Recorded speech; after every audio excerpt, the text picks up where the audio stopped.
There was a man who was a famous Roman orator, and he was well known for teaching how to give rhetoric, how to stand and present.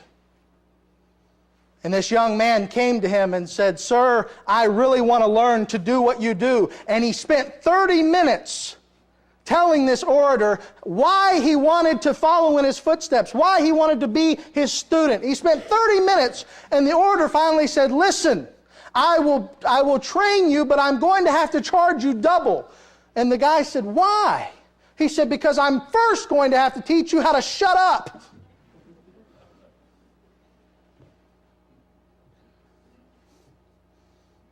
Then I'll teach you how to talk.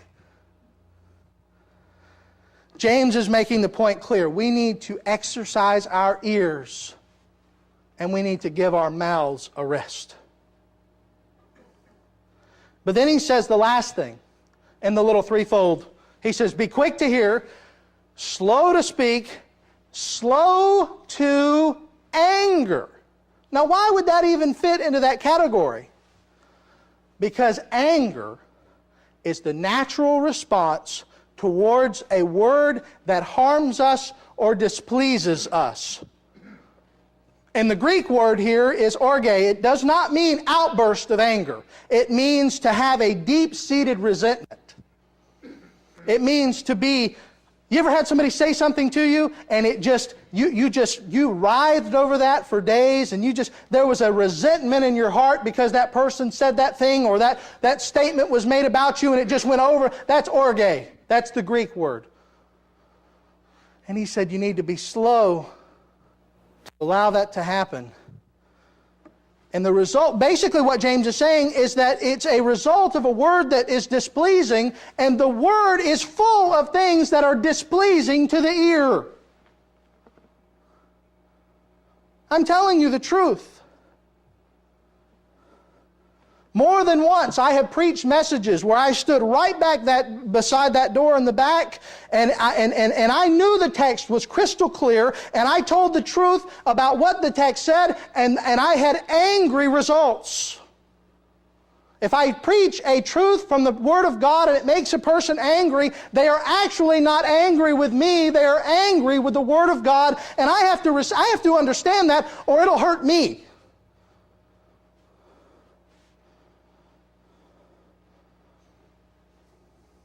All I have to do is preach what the Word says. In fact, I got a call this week.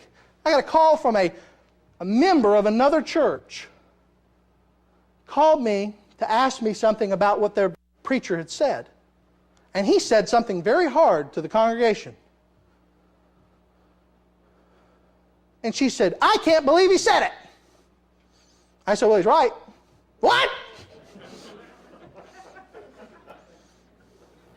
I said, "He's right." I said, "And every one of y'all who are starting that telephone tree talking about that man are not doing right.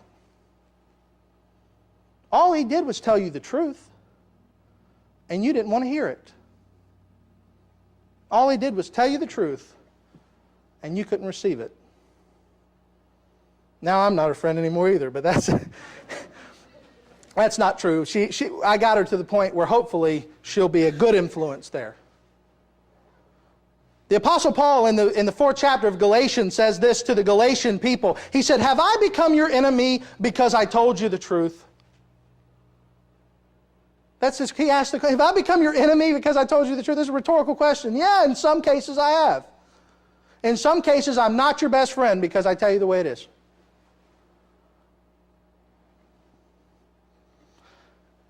Ultimately, people desire to have their opinions affirmed.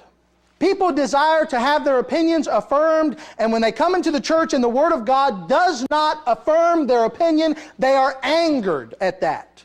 This is why James says, be slow to anger. Be discerning with your ears and actually take a listen to what the person is saying. This is where submission becomes necessary. If the Word, not me, and not my opinion, if I was up here talking about politics or something like that, yeah. But if I simply say that the Word of God says, this, and it is not ambiguous. Know then, if the anger begins to swell within your soul, it is not at the speaker, it is at the word. If the word contradicts our opinions, we must be willing to submit our opinions to change, because the word does not change. That is why submission is the first thing that I said. The first thing we have to do, the attitude that we ought to have, is an attitude of, if the Word says it, even if we don't know how it's going to work out in our lives, we will submit unto it. Because God will not do us wrong. Number 2, the affection of the brethren. Implementation of the Word. This is where it begins to really start getting to the nitty-gritty, because James says in verse 22, but be doers of the word and not hearers only, deceiving yourself. James has made the admonition that we be hearers. He already said that part. He said be quick to listen. So he's already said be a hearer of the word. Now he says, but don't be a hearer only. Because if you are just a hearer only, you're only deceiving yourselves. You're not fooling anybody else. He says hearing alone is not what a true believer does. Hearing alone is not the way a true believer lives. We must implement the Word in our lives. Think about this. Have you ever, I don't know how many of you spent time in college, but in college there's an auditing, you can audit classes. And in fact, the very word here that that James is using is derived in a sense from this same language of auditing. Auditing a class is basically this. You go into the class, you sit and listen to the information, but you're not responsible to take the tests, you're not responsible to turn in the papers, you're not responsible to do anything. It's simply informational. And like myself, if there was a class on classical Greek going on at the seminary, I may not want to do all the homework that's involved with a study of classical Greek, but I may want to know what the teacher's saying, so I'll go audit the class. Just sit through it. That's the language James says. He says when you're being a hearer and not a doer, the word hearer is the idea of auditing. You're just here listening, but you're not doing anything with it. You're just coming in and you're effectively hearing what ought to be done and putting it outside and saying, I don't need it. How much the modern church should listen to the words of James, because so many people today are simply auditing worship. They are simply coming in, hearing the words, but they are refusing to obey them.